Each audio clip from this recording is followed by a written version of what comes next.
Tim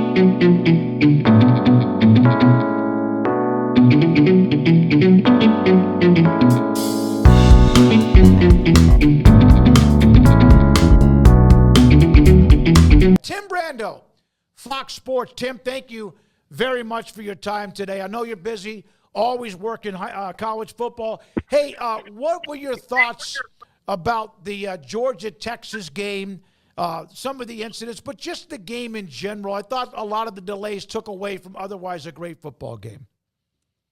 Well, Georgia certainly was motivated and played like the Georgia team that we thought they had from a defensive standpoint, especially. And look, Texas found themselves in a game that was bigger than they were, and I think it took them a while to figure that out. They were beaten at the line of scrimmage badly, and their offensive line. You got some first round picks up there that were getting killed in that game. And I think that was just, which team had the most hunger, and it was clear that Kirby Smart's team did, and that was the difference in the football game. I thought that the most interesting thing about it, to be perfectly honest with you, was the decision to go to Arch when they did. You could tell that the leash, if you will, the leash on Arch was on Ewers was a lot shorter than it had been in the past. And I think probably the reason for that is because Arch has looked really good when he's been in there. And I think that, and some people are talking about this maybe beginning a controversy that Sark has kind of started something up. That's the takeaway that many people had. Frankly, I don't see it that way. I think that he felt like, look, I've seen enough to know that Arch is capable. But even with him in there and his ability to get away from pressure, Georgia's pass rush was just too good. No, it didn't matter who the quarterback was. They were going to have problems. And to Sark's credit, when he came back with Ewers in the second half, Quinn did look better. Maybe the time away for a period of time helped him a little bit. And that gave him a little oomph, if you will. And for a moment anyway, it looked like they might get back into the game. And then again, Georgia just took it away from them. I don't know that overall that the Dogs are that much better than the Horns, but they were on that night. Tim, did you? What do you think of the aftermath of that call? Ultimately, did they make the right bad decision? That's how Craig put it yesterday. Yeah, I put it like this, Tim, is that the original call was bad, but it was worth the change and the flack you got that, as opposed to had you not changed it and all anybody's talking about, no matter what the final score is, oh, well, that play changed the entire game. And that's all you would hear all this entire week. Yeah, in real time, I did not watch it because the game had gotten in my mind. It was already Georgia's. I didn't even think that the game was – I had gotten home because I'd done a Friday game, as you know, with Oregon. And I think I told you guys I thought they might be number one, and here they are. They're number one. But the bottom line is, Iowa State was on the ropes, and that was a game I was interested in. And lo and behold, Rocco Beck took his team 95 yards without timeouts with a 1:18 left to escape against UCF.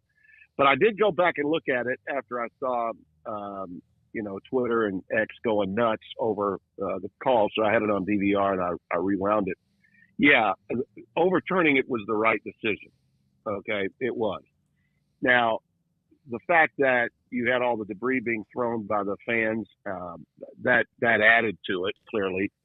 And I thought Kirby, in his post-game presser, he decided to, jump on that and say it was precedent-setting. I'm getting awfully tired of Kirby Smart and his attitude, both before, during, and after games. And I think it's time. I finally said something this week on another podcast yesterday, and I've gotten my new hate mail is now coming from Georgia fans instead of Alabama fans. There's a media alert for you. Yeah. But he's been anointed now the next Saban by whomever, whoever controls the narrative in the media. And so how dare anybody be critical of Kirby Smart? Well, I'll be critical of him. I called his games as a player. He was a kid that was an overachieving athlete that busted his butt. He's been an overachieving coach and has really earned the right to be considered one of the best coaches, if not the best current coach in America. But the attitude has got to, he should have been suspended before the game was ever played anyway, after what he did in that Mississippi State game. And he wasn't, because of who he is and the fact that he's, the anointed Saban 2.0 by the Southeastern Conference. That's clear. And going off on the sideline reporter after the game about none of you, not even your network, blah, blah, blah, blah, blah. Stop. Just shut the hell up, okay? We're tired of hearing it over and over again. This notion that just because you were an underdog in the game, yeah, you can motivate your team with that, and it obviously works. I mean, his record when he's been called an underdog in a lot of these games is pretty incredible. But stop, what you're using on your players in the locker room. Don't expect every adult in America to buy it. And I think that it's gotten out of hand. And at some point, if somebody in a position of power doesn't tell him to chill out, something worse than what happened to that kid at Mississippi State that, very few people either reacted to or took the time to watch. The game was not as, highly publicized or as highly viewed as obviously the Texas game was. But his antics on the sidelines are combustible. And it carries over to the media conversations, whether it's at halftime or in postgame. I like the guy. I like Kirby. I don't think he means to be that way, but at some point he needs to settle down. You're the leader of these guys, and it's fine to, show your emotion with your motivational material in the locker room, and we're going to beat these blankety blank asses. And if that's what you think great leadership is, fine, go ahead and do it. If it works with them, great. But in the real world, and especially in media, I'm a little sick of it. I am. You mentioned you were on that Oregon call, and the Ducks are number one. Your impressions of getting to see up close and personal, and just compared to what you know of the rest of the standings and the rankings, how confident of a number one are they right now? Well, they are. I think they're very confident number one, and Dylan Gabriel is so good. I mean, he is just so good. And when you go down before the game and watch him up close, you realize this guy's about, I don't know that he's even 5'11". I think he's more like 5'10", and barely that. But his ball, when it comes out of his hands, has that sound. Like that, he spins it so well. It's like a dart that is fairly low. I mean, you can block some of his passes. It's a little bit like a left-handed version of Drew Brees, without the great height. If you want to affect him, you've got to get involved and maybe block some of those passes. And that'll happen to him from time to time with slant patterns, and you'll get some balls tipped into the air and returned for touchdowns. That's happened to him a couple of times. But man, oh man, what a leader. And not just with his ability physically, but his mental approach to the game. And they've got all that you need to have in an arsenal, fellas. 3 great backs, guys that can catch passes coming out of the backfield, really outstanding wide receivers. And they manhandled Purdue. And, Purdue was confident coming into the game. And, hell, they had both Devin Gardner and I thinking this game could be fairly close, at least for a half, maybe 2.5 quarters of the game. And they just stepped on their jugular and wouldn't let off. I mean, first 3 series, drive, touchdown.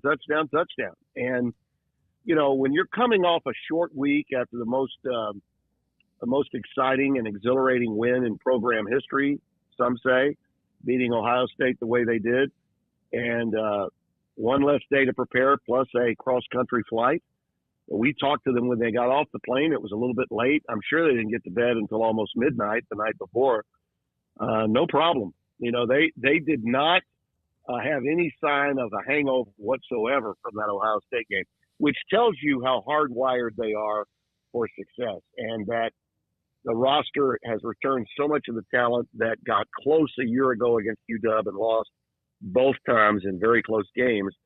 that edge that I think that we talk about Kirby always wanting to create to make his two-time national champion in the last handful of years feel like underdogs. Oregon's got that naturally and understandably, and Dan Lanning just feeds off of that. Okay, and Lanning learned a lot from Kirby, just as he learned a lot from Nick Saban, but he coaches with a level of joy and energy, positive, all positive. That's his approach to the game. It's not negative. It's not climbing the rear ends of players when they don't do it the right way.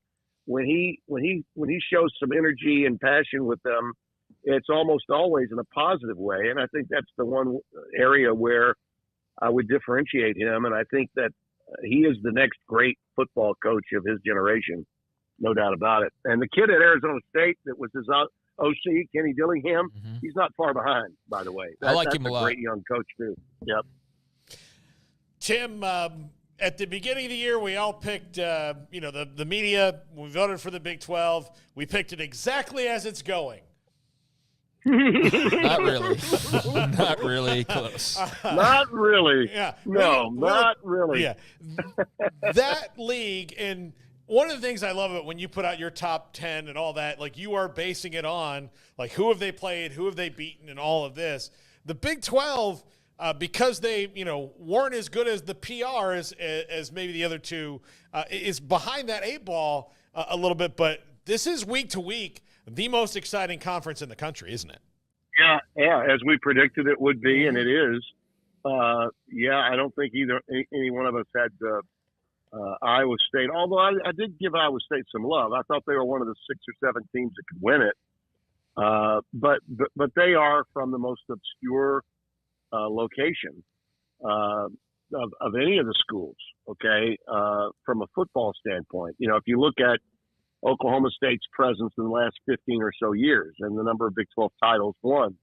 If you look at, the recent success of TCU and Kansas State, all those teams have more juice to their names than Iowa State does. But Matt Campbell has certainly built a reputation and an image for himself. And this team that he's got they are just resourceful.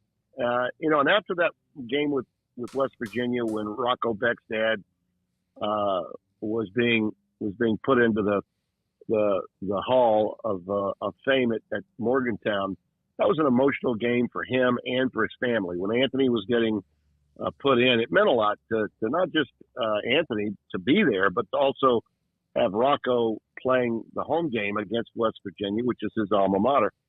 And they absolutely dusted the Mountaineers. And you saw West Virginia had, I think, lingering effect of that with the way they performed in the following week. I mean, Kansas State dusted them off with ease last week. But, I mean, Iowa State was up against it. There was a bit of an emotional letdown. Rocco wasn't as sharp. They fell behind early to an outstanding play caller who had lost about a fourth of his team to the portal after the guys had just said, you know what, I'm not going to get anything out of this. I want to stay eligible, so I'm going to put myself in the portal. So with about a fourth of the roster gone, Miles Zahn's team was motivated, and they've got them right where they want them. No timeouts, 118 left, 95 yards to go, and Beck gets it done. I mean, that was just an incredible drive. And what was it, the night before, right after our Oregon game ended, BYU did the same thing to Oklahoma State with the help of 3 missed tackles on the next to final play of the game. Those two teams, fellas, they didn't have the starting spot that either Utah or K-State had. But if they continue to win, if they continue to stay undefeated as we move forward towards the end of November, that's going to put a lot of heat on the committee. It's going to really start to rankle the suits of the college football playoff because they don't want to put more than one Big 12 team in. You know that. But if those teams continue to do what they're doing, keep finding ways to win, then it's going to make it awfully interesting when you start measuring the team that happens to lose the Big 12 championship game, all right, and only has maybe one loss. against a 3, dare I say, even 4-team SEC club that they'll be trying to politic in. I think that could happen. It'll be fun to watch. Tim, I can't wait for it to happen either. I cannot wait for it to happen. Oh, I mean, there would be a meltdown if it did, and not expected that would happen. But if it does, BYU and Iowa State right now have among the top 5 or 7 hardest schedules based on various things, strength of schedule, RPI, or whatever. Right. But you don't see any of that. And again, there's a long way to go. And I don't know. I see this argument. Well, what would BYU, Iowa State, or K-State's record be if they were in the SEC? Maybe it depends on what kind of algorithm of a schedule they got. We understand that, but it's almost like if you don't compete in the SEC or Big Ten, it doesn't count. And I don't know. I get it. I understand. I don't know if they would beat the Georgias and Alabama. Who knows? UT, et cetera. Yeah. LSU looks like they're getting better. That's not how it is. It's not what if. It's who you play this year. It's not what's happening. Would you? Yeah, exactly. Whose schedule would you rather have? Would you rather have Iowa State's or BYU's that's remaining, or Missouri's in the SEC? Check that out. Okay, check out what Missouri's had to play and who they have left on their schedule. And they already have 1 L, all right? But I picked Missouri to make it. I had them as one of my 5 teams in my preseason top 15, and I had them in the college football playoff. I think I had them in the top 10. And the reason was their schedule. Their schedule was so soft. You know, even though you may be in the SEC or even the Big Ten, that doesn't mean you cannot have a soft schedule. Many teams do, okay? But they don't get penalized the way Big 12 teams or ACC teams get penalized for their schedules. And, guys, it all goes back to the narrative and the current metrics that are utilized that are slanted and gerrymandered to make sure that the SEC can get more teams than anybody else. And it's been that way forever. Hell, they don't even have to play 9 conference games. The lack of that data point of having an extra conference game, like the Big Ten and like the Big 12 have had, doesn't even figure into the equation. So that's still an issue that I'll be bringing up, as you well know, you know, come the end of November when everybody begins to grind on this stuff. It's the end of October now. We can just look ahead with smiles on our faces about how compelling the rest of the regular season is going to be, and it will be. I mean, it's, you know, I'm not going to rain on the parade here because I love the game and I love the fact that we've got 12 teams getting in. But I'm just throwing caution to the wind that we're still going to have someone getting screwed. Not to the extent of Florida State a year ago, but someone or even a couple of teams could be screwed by this system that has not changed in terms of the criteria for becoming eligible to make the field of 12. It's still as vague as it was with 4, and that means you know, we're going to have political movement that is going to cost a team that has the wrong name and not enough metrics on their side up against one of those power teams in the Big Ten or the SEC. More likely the SEC than the Big Ten. Tim, you mentioned that 8 and 9 conference games data point, and the talking point from the SEC is, well, our 8 are harder than anybody else's 9, but that maybe holds up in a 12-team league a little better than it does in a 16-team league. I think you can see that throughout everybody's conference because now you have the idea that you're going to play more teams. Well, you're going to play more good teams, but you'll also wind up in a lot of years playing more of the bad teams because that's how math works. Absolutely. Look, these are the same people, the SEC we're talking about. Mm-hmm. These are the same people that are telling you that, you know what, Georgia had been tested and Texas had not been coming into the game. Okay, wait a minute a second. Texas, I don't care what Michigan's record is now. They still had to go there at the beginning of the year, right? I mean, they survived that. You know, they've played some other decent teams. Georgia's just outplayed them. Whenever it's convenient to point out how much better the schedule is for all the SEC teams, all the talking heads every stinking one of them, all fall in line, just like they did on that final game day when Greg Sankey did a 2-hour infomercial for why Alabama deserved to be in over Florida State. Okay? It was one of the most pathetic performances of sports television that college football has ever seen, in my opinion. And I think we'll see something remotely similar to it again this year. It just won't be as obvious to fans or casual fans because we won't be talking about leaving out an undefeated team that's the champion of a power conference. We're never going to have anything quite that egregious take place. But that's no less wrong than what's going to happen when, you know, a team out of, let's say, for instance, it may not be the Big 12. Let's say it's the ACC. Let's say Clemson wins every game that they got left and Cam Ward wins every game. And then all of a sudden Miami and Clemson meet and Miami drops a game on a field goal at the end. People are going to say, well, you know, Miami barely got by and got lucky with the Virginia Tech game. Oh, they got lucky again at Cal. You know, it's always convenient to say this or that team's not deserving when they don't represent the league of merit, okay, and the league that gets all of the love. And that's the mighty SEC. I know the fans down here think I'm a Benedict Arnold, and they want to say, Brando, you turncoat. You're no longer relevant. You're this, you're that. And I'm like, just spell the damn name right, man. Just spell my frickin' name right. Because I'm going to be telling the truth, and I told the truth when I worked these games on CBS and the SEC. I got called on the carpet a couple of times at both ESPN and CBS for saying that, you know, the Neanderthals that govern college football. I said that. I said that when Roy Kramer was the commissioner. And I got called on the carpet after the fact by Roy's wife, by the way. Sarah Jo let me have it. But I say what I see, okay? I flat out say what I see. And that's what's going to happen at the end of this year. And it's not unlike any other year in college football until we have legitimate criteria that warrants specific things have to be accomplished before you can be in the college football playoff as an at-large member. And right now, none of the bylaws of this agreement have anything specific to keep them from doing whatever the hell they want once we get to the at-large category.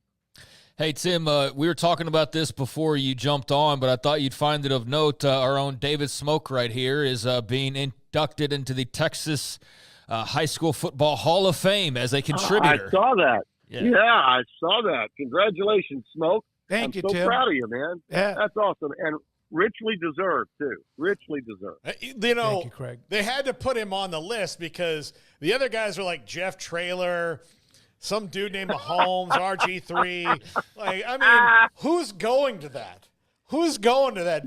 They needed somebody to sell the tickets. They had to bring me in to help sell the tickets. But I'm thinking how much do those usually they have to buy tables, right? For every Hall of Fame thing you got to buy tables. Yep. And I'm guessing because you know you've got family, extended family, and families that were and now aren't but still love you, right? You got all that, correct? Yep. So I can see multiple tables, fellas. I can see, you know, there's no way Traylor or Mahomes, any of those guys are going to sell that many tables. So he's a table filler. He's got to go in. Yeah, I'm the the meal ticket for them. Yeah. Oh my God, I love it. Make sure we record that and we put that up on a podcast. Tim, I want to let you know there's a West Virginia. We have a lot of West Virginia fans of all the Big 12, but S. Michael DeHart, tell Mr. Brando that I loved his lead-in about West Virginia and the West Virginia coal miners before the Iowa State game last week, a week before. As a son, grandson, and great-grandson of West Virginia coal miners, it brought chills to me. Oh, that's great. I'm glad to hear that. We one of the things I feel it's incumbent upon every broadcaster that's doing a game is to not just talk about the teams, but also talk about the atmosphere, to talk about what the feel in the community is wherever the game is going to be played. And there was a definite feel about that game. And as I said, I believe that's one of the reasons why Iowa State did not play as well in their game with UCF. I think they left a lot on the field in that game. And West Virginia was going to play well and really did play well. They had a couple of mistakes and a call or two that were, fine line calls that went against them. And it turned the game into an Iowa State runaway when West Virginia was really playing hard and was not that close from, making a bid to actually win the game. But it was a blackout game just a week after Iowa State had a whiteout game against your team there at Baylor. And that emotion was palpable at both places, in Ames the week before and then in Morgantown the next week.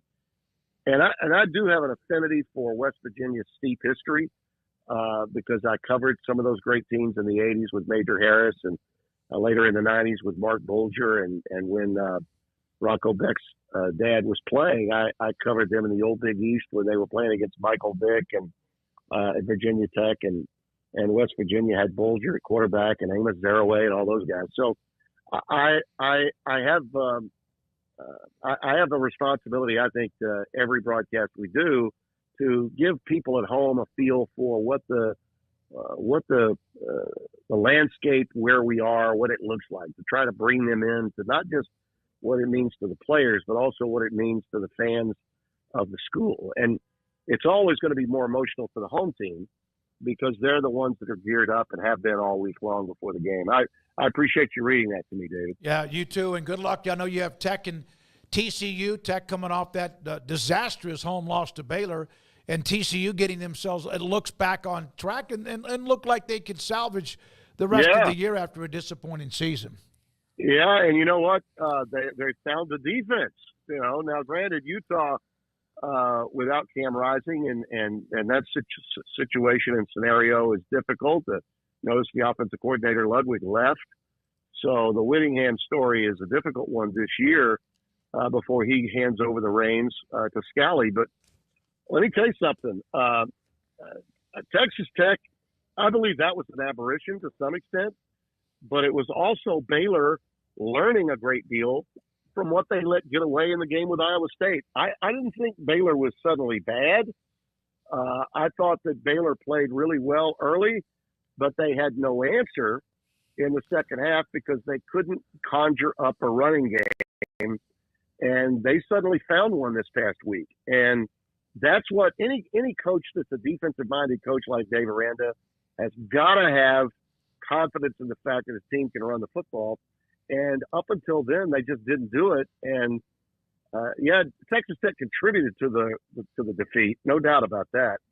But I think they can bounce back.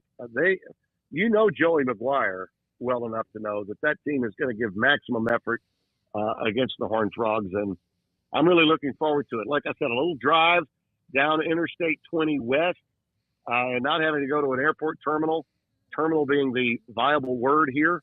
I'm very happy that my wife and I will be making it to Fort Worth and taking in a Big 12 game in the afternoon this Saturday. Thank you, Timbo. Appreciate it. Timmy B with us, Fox Sports, and we appreciate his time whenever we can get it. We appreciate it being today. He's got Texas Tech at TCU coming up on Saturday.